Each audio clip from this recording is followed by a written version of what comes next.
Futbol oyununda A komandasının qalib gəlməsinin ehtimalı 1/4, B komandasının qalib gəlməsinin ehtimalı 3/1 olarsa, oyunun heç-heçə başa çatmasının ehtimalını tapın.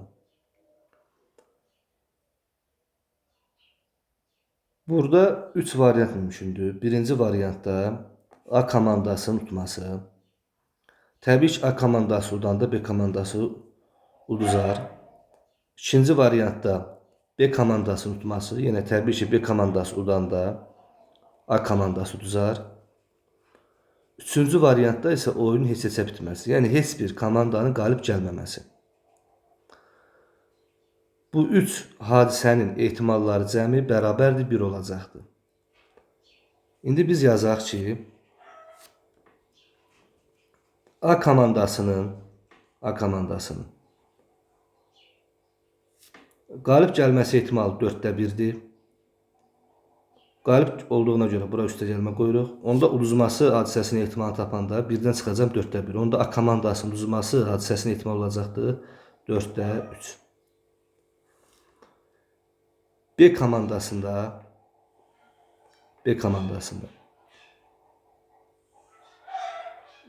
qalib olması hadisəsinin ehtimalı 3/1'dir. Bura üstəgəlmə qoyacaq, yəni qalib olması. Təbii ki, onda uduzması hadisəsinin ehtimalını tapanda 1-dən çıxacaq 3/1 olacaqdır 3/2.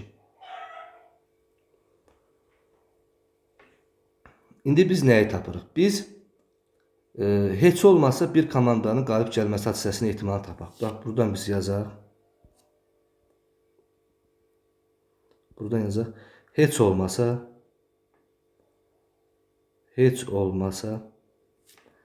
bir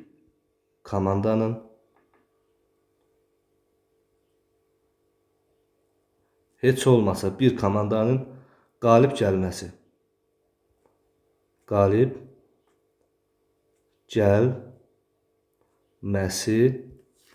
hadisəsinin ehtimalını tapaq. Hadisəsinin ehtimalını tapaq. Onda olacaqdır P bərabərdir. Tutaq ki, A komandası udub. A komandası udubsa, təbii ki, B komandası uduzacaq. Bax, belə çarpaz formada vuracaq. Yəni burada hər iki komanda uda bilməz. Yəni oyunda belə bir şey yoxdur ki, hər iki komanda uda.